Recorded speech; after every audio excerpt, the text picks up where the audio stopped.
I'm always excited. I think I have a reason to be extra excited this year with our guys. I think when you look at, on paper, there's a big reason to be excited. I love the maturity of this ball club. I love the leadership that we have right now collectively. We're still searching for that one guy that could be the one guy that would talk, be the verbal guy out on the floor. And we think we're developing that guy right now. We think that guy's going to come forward. And I think you'll see it as it goes throughout, as the season matures. But if I weren't excited, I'd be a liar. So I'm excited. I'm excited. I told the staff this morning in our staff meeting, I don't think I've been this excited to play an exhibition game in all of the years of my coaching. And I give a lot of the credit to that to our staff and also to our players that we have coming back. But I'm anxious to see kind of what we look like tomorrow night. We're ready to play somebody. We are. Will everybody be available for the exhibition game? No, we won't play everybody. We've got some guys that will not be the game. Eric McGill will not play tomorrow night. Eric's had a foot injury. I'd like to tell you when he'll be back, but I can't answer that question. He's literally right now, or was, getting an x-ray on his foot to see the healing process on his foot. Armand Fletcher will not play tomorrow night's game, and Armand Fletcher is out indefinitely.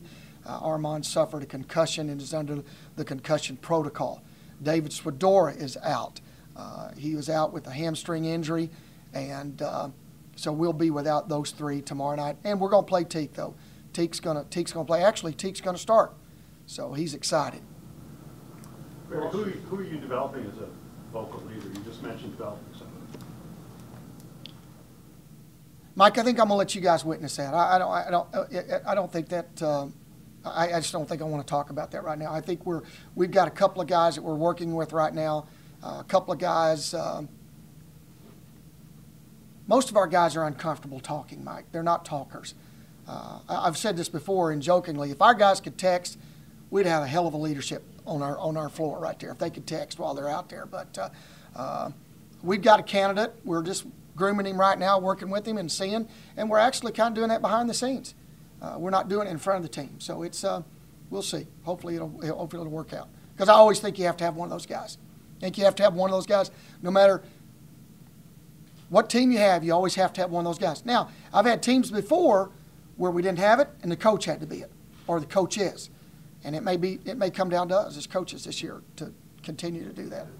Would that affect your leadership, the intensity of play? The difference I see between, like say, Loyola and some of our games is it seems like they're intense, ready to play every game. I'm sure our guys are ready to play, but does leadership have something to do with that? Well, I think leadership has something to do with that. I think maturity has something to do with that. And, guys, I'm going to defend these guys for last year. I mean, Marv, we had 6 guys. So Loyola had a whole squad. Yeah. They didn't have 6 or 7 guys. So, I mean, what these guys accomplished last year I thought was outstanding. I mean, you want to talk about toughness and grit and all that. I mean, we looked at our minutes played last year. We're playing guys 37, 35, 34, 33 minutes. And we don't have to do that this year, knock on wood. We'll hopefully, if you look at my stats, we've averaged 9 players a year. That's what I play. We play 9 guys a year. And last year we ended up playing at the end of the season, we played 6. And our 7th guy was coming off the bench and giving us a little bit of time, but not an enormous amount of time. So, I hope people are talking to us about us and how toughness we are as far as, we're not lagged down because of minutes of play. Will Bowl be at the 4th spot or the 5th spot tomorrow? I'm not going to put we're going to start both the big ones. So, okay. We're not, we got 3 little guys and 2 big guys running out there tomorrow night. So I don't put numbers on these guys because I just, we don't have a point guard. We have 2 guard, 3. We just don't have guys like that. Because I always tell people this. I tell them all the time. I just said, hey, if the 2 guard gets the rebound and he's out there waiting for the point guard to come get it, then we're frozen. If you want to play fast, just be players. So hopefully, we'll have both big guys out there though. We'll be pretty big to start the game. Our problem when we play the bigs together is not offensively. That's not the problem. The problem is defensively, when we have to go out there and guard all those little gnats. And when the gnats are out there, those big guys can't guard gnats. It's hard for them to do that. How important is it for you to have a player-led team, though, instead of a coach-led team, Barry? I've had both. So to me, it doesn't. We've been successful both ways. So I think it's always better to have the player. But like I said, I've had teams where it had to be the coach. And it's not just me, it's the coaching staff. So if it's a coaching staff-led team, great. That's what we'll do. I mean, that's. I think you'll see. I think collectively you'll see this team evolve. I think it'll be okay. What do you expect out of freshman Gary Speed? Well, we were going to redshirt Darius. We made no lie to that. That was one of the things that we talked about all along. We were going to redshirt all of our freshmen. We're going to redshirt 3 freshmen now, and we're not going to redshirt 2 of them, Darius and Sam. We gave Sam the offer to redshirt, and he declined to redshirt. But the thing that Darius has got to do for us is he's got to help us with minutes played and minutes logged. I think Darius has a chance to play. Like I said, if you look over the years, you go back to even when I was at Southwest Missouri State, I play 9 guys double-figure minutes. That's our ball club. And if you look in the Valley, most teams play 8 or 9. And right now, it's hard to keep Darius out of the lineup because he is definitely one of our top 9 players. And that's one of the reasons that we decided. And when I say we, I probably shouldn't say it that strong. That was his father and Darius's decision, because I had pretty much set my feet in. I'd pretty much put my feet down that we were going to redshirt him, because I think Darius has got a chance to be. I think he's got a chance to be one of those special players that we would look up. He could have, if we'd have redshirted him, I thought he was going to be one of those guys that started for 4 years in a row. And but that was their decision, and that will certainly help us. But why isn't it your decision? It's never my decision when we redshirt, ever. We never force kids to redshirt, ever. That's always a player decision. We present the facts to them. We tell them, this is what you've got. This is how much playing time's available. This is what we've played in the past. If you want a redshirt, you can redshirt. And they always ask, how much am I going to get to play? And I do not hold anything back, Todd. I tell them, you're not going to play at all. If you play, it's a 20-20 situation. We're either down 20 or up 20. And that's the only time you're going to get in the ball game. So I'm pretty upfront with those guys. But if you want the best for them, if Darius could be a 4-year starter and you want him to redshirt, I mean, you're the head coach. Why don't you make him redshirt, and knowing the benefits will benefit him? Are you afraid he's going to transfer because of that? No, not at all. That doesn't have anything to do with it. We don't make kids redshirt, first of all. We don't. It's their decision. I told Darius and his father he's going to play about 10 minutes a game. He's going to play. Darius isn't going to sit on the bench. He's going to play. He will play in every game this year. Now all of a sudden we have an insurance policy. We have a young man that's going to play. He may play more than 10 minutes. For example, if Eric McGill is not ready to play at Kentucky, Darius plays more minutes. If we have sickness, fouls, sprained ankles, sprained knees, anything, now his minutes go up. So that was part of the process. Do you see minutes for Schaefer too, Barry? No, I don't. And I explained that to Sam very openly. What about Amadou or Saluki? No, they're going to redshirt. We knew there are no minutes for them unless we suffer. We got 3 big guys, Teak, KP, and Rudy. And even Armand played big for us last year at times. And, I don't put numbers on guys, but Sean Lloyd can play a big for us because he's so gritty about how he plays. So, no, those guys, and they're not ready. Siku may be ready. Amadou's not ready. Amadou, we knew we were going to redshirt Amadou from the moment he tore his ACL. And Siku is just going to help us an enormous amount in practice. You guys will see that part of that today. But Siku reminds me a lot of a former player that we had here that transferred that was really a good rebounder. And Siku has brought that. He's our leading rebounder every day in practice. He's doing a good job. Barry, who do you look to fill that 6-man role that Smith Peters had last year? Well, it's interesting because, you got Teak Bowl sitting over there. You got Eric McGill sitting over there. Those are two pretty good candidates right there. So, and they're different. You know, they bring in a different game than what Tyler did. We miss Tyler's peripheral shooting. We really do, perimeter shooting. But at the same time, Eric McGill, when Eric's healthy, I don't know if you guys remember this, when Eric McGill broke his hand last year, he was second in the conference in steals and out of first place by 1. Eric McGill is one of our most explosive athletes that we have on the floor, and he's going to cause havoc defensively. He just does it naturally. It's nothing, believe me, it's not coaching. It's all on Eric. But and then Teak, what Teak brings to us is, we've talked about it before, he alters shots, he blocks shots, he gets rebounds, he gets offensive rebounds.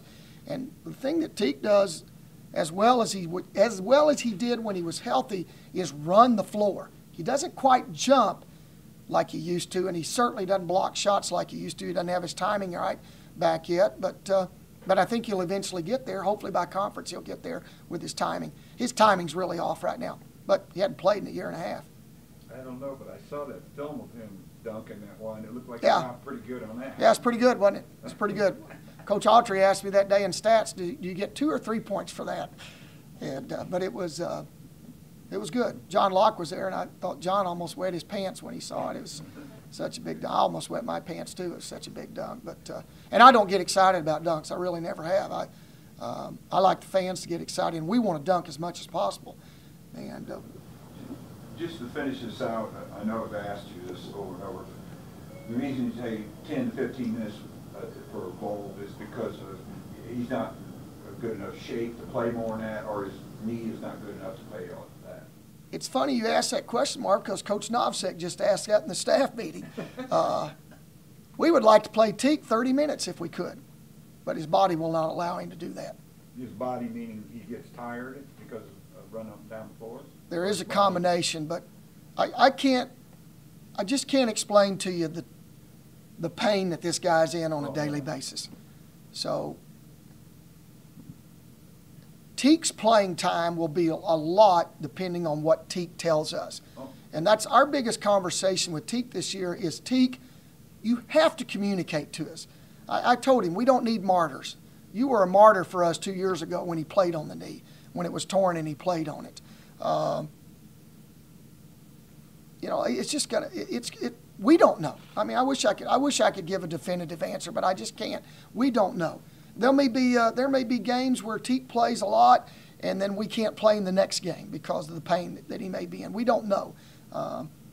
This is the first time I've ever been through this as a coach. Right now, we're practicing Teak maybe an hour a day. And this week, we've had to go an hour every other day. Our goal is to win a Missouri Valley Conference championship.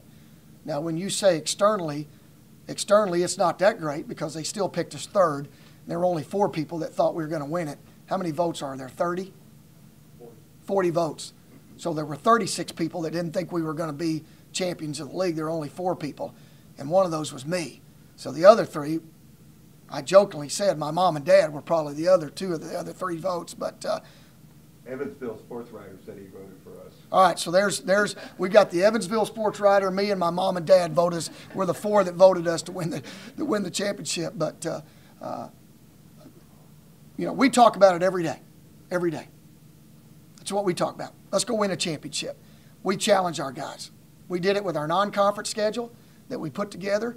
You know as well as anybody where we're going for the first game, and your region's really happy about that, and of course our fans are happy about it as well. So it'll be interesting to see how we adapt, but we've made no bones about it. This is our goal. This is what we want to do, and we want to put ourselves in a position to win a conference championship, however well that goes.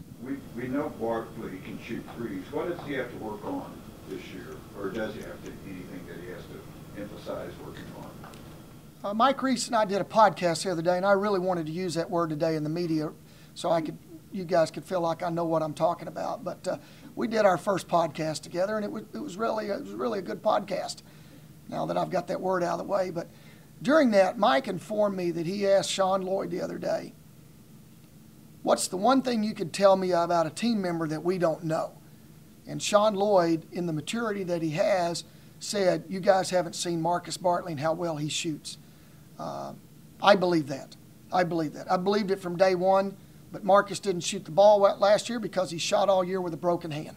His hand was fractured the entire season, and it bothered him, and he's healthy now, and he's shooting the ball better.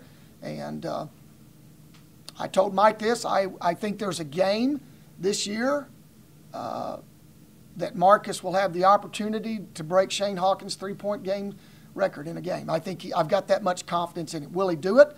I don't know. And Shane did it against Syracuse, so I think that's pretty good. What do you expect out of Gooch?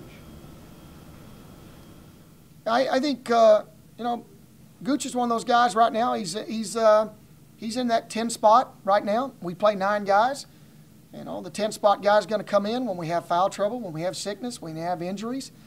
The thing that we expect out of Brandon does 2 things really good. He shoots the ball well and goes the offensive glass, and that's what we need him to do. And we need him to continue to be a better defender, but he certainly can shoot it. This offseason, you and your staff, I'll bet, would like to see Pippen, overused phrase, go to the next level. What are you boys doing to help that happen? First thing on the list. Well, the first thing that we have to do to help Kavion is help him to score against length, because when we go to Kentucky and when we play Buffalo, we're going to see length like we've never seen before. I don't know if you saw what Kentucky started the other night against Transylvania, but they started in Marv's numbering system. They started 2 4s and 2 5s and a point guard. So, but we're trying to help him score against length. Now, what are we doing? I'm trying to figure out how I get through this without sounding like a NASCAR guy. I'll tell you what we did. I'll just be simple with you. I went and bought rakes, leaf rakes. No, I'm not kidding you. Big-ass leaf rakes. And we put Gorilla Tape on the end of them, orange Gorilla Tape, and we put them 1.5 inch or 1.5 feet above the rim every day, and we hold them up. It can't hurt them. And we go against the rakes every day. I walked through Lowe's one day, and I bought 4 brooms, and the brooms weren't big enough. And I walked through there another day, and there were 4 rakes over there on clearance, and I bought every one of them. So we're going against the leaf rakes every day. It must create a lot of havoc on dunks. You're not dunking against the leaf rake.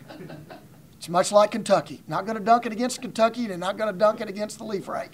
I was surprised looking at these nice stats here that he averaged 27 minutes a game last year. I thought it was a little lower than that. Maybe I wasn't seeing it right. Would you expect him to increase that number this year? No, not increase. Not increase. No. Not increase. Because of Teague's presence? Yes. Definitely. So I listened to you talking to research, something or other. What's the problem with the 2 of them together then? It's on defense? Yeah, I think we struggle guarding smaller guys out on the perimeter. So you have to make up your mind as a coach. Do you want to score with 2 bigs and get scored upon defensively over and over? Or do you want to score, there'll be lineups where we could play the 2 bigs together sometimes. The best part of this is, guys, we have the opportunity. We have the opportunity. Now when we play somebody like Illinois State in our league that has 2 big guys on the floor, we can play 2 big guys on the floor. And, we just have opportunities. We have options. We didn't have any options last year. If your offense is good enough, wouldn't you like to dictate, though? If you've got two bigs, maybe other people will have I always to like to respond dictate you. the game defensively. Defensively? Yes. Whenever I look at a player, the first thing I'm talking about and thinking about is who's he going to guard and how well is he going to guard. So when I look at a game, to me, we start right off the bat defensively, because I've always felt like we can score, except our first year when we got here. We couldn't score with a pencil. Do you feel with a veteran team coach that you've got to play well early? Forget whether you win or lose against Buffalo and Kentucky and those schools, but coming out of the gate with a veteran squad and expectations, do you feel like you at least got to play well, that part's expected and should be expected? Mike, I'm not going to add pressure to the guys. Just do your best.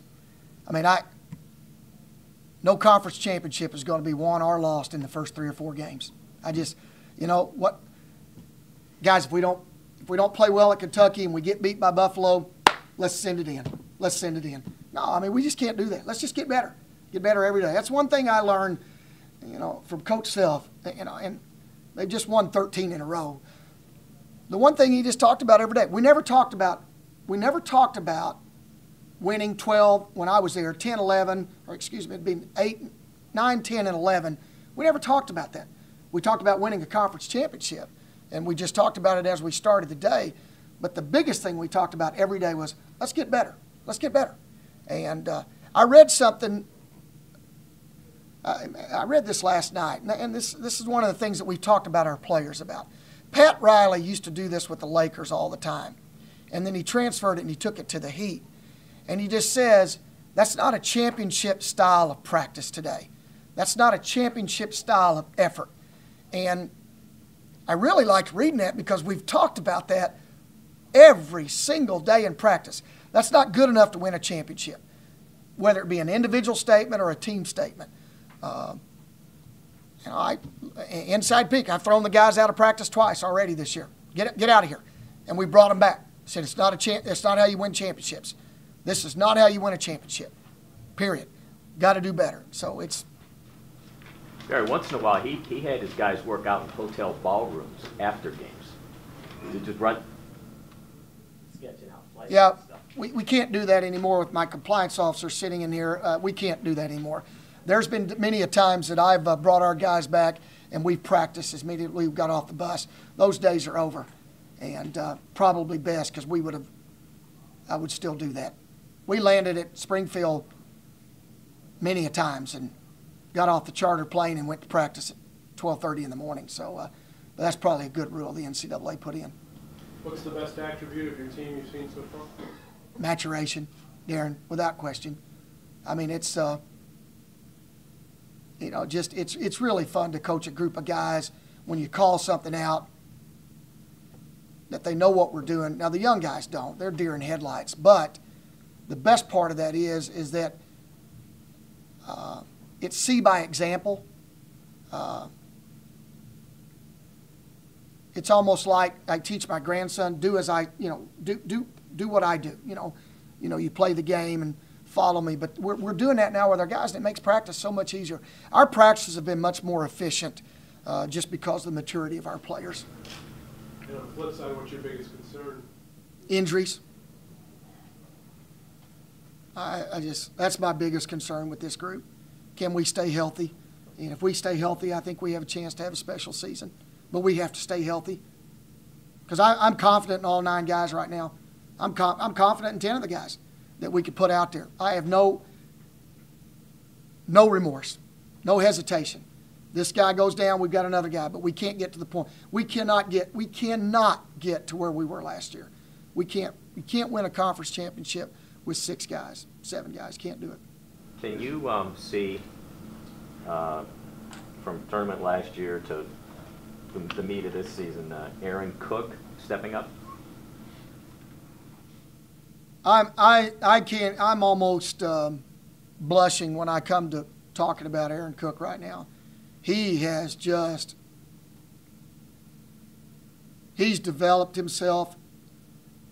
He's controlled. He's not sped up. That's going to be the biggest thing we're going to see. We're going to see how we do next week when we go to Kentucky. When there's 23-9 in the building, you have a tendency to get sped up. It's going to be interesting to see. That's when the maturity level, we're going to find out how mature we are that night. Because if you start doing this in a game like that, it'll be like it was against Louisville. Now, we didn't have all our players against Louisville. That's a bad comparison. But Aaron right now is really controlling the game. Marcus is doing the same thing. They're playing within themselves. They're not sped up. Aaron Cook yesterday just made 1 basket, and I would be remiss if I didn't say it's one of his best practices he's had all year. I mean, he was outstanding. So I'm really happy with Aaron Cook's progress right now. What can we expect out of Armand Fletcher after being named preseason all-conference team? Well, obviously I'm concerned with Armand right now. This comes at a bad time. There's never a good time. But, you know, you lose your shape in 4 days. He's been out now a week. You lose your shape in 4 days, and it takes you 2 weeks to get back in shape. So my biggest concern with Armand right now is let's get him back in shape. Let's get him back in shape as fast as we can. And today's the first day I think we can do anything on the bike. And we'll see how he monitors off of that tomorrow. Our intention is to have him in full uniform tomorrow night and have him warm up, but it'll be based on how he does and how he feels after his bike warm-up. So this is concussion related you're talking about now? He is under the concussion protocol as we speak. Because, I don't know if issues is the right word, he's had knee issues. Past. Armand's got lots of issues. I mean, I thought that was kind of funny, but no, I guess it wasn't. No sign of knee issues. This practice session?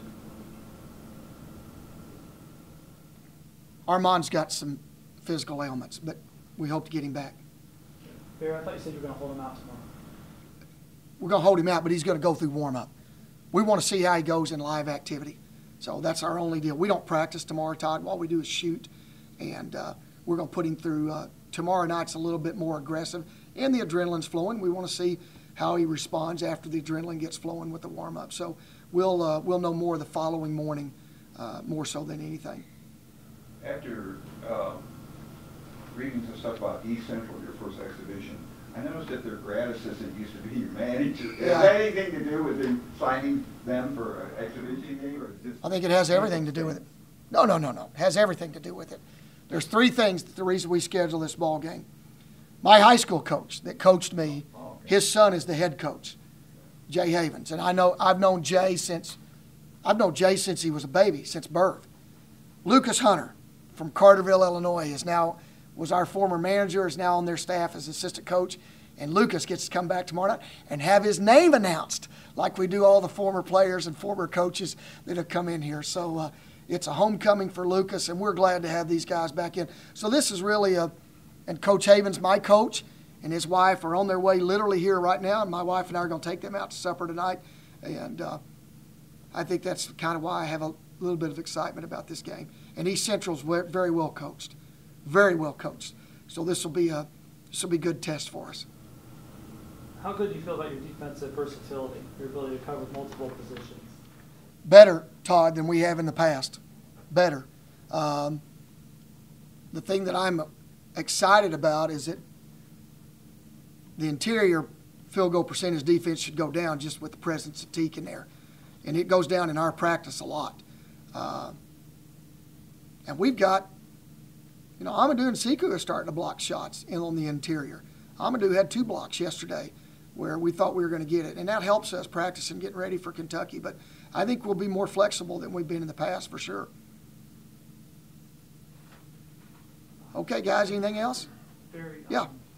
I'm sorry I have to ask, but this past summer, the former athletic director tried to raise the funds to buy out your contract. Now, he's no longer here, but how much pressure do you feel that you have to make the NCAA tournament or the NIT in order to return next season?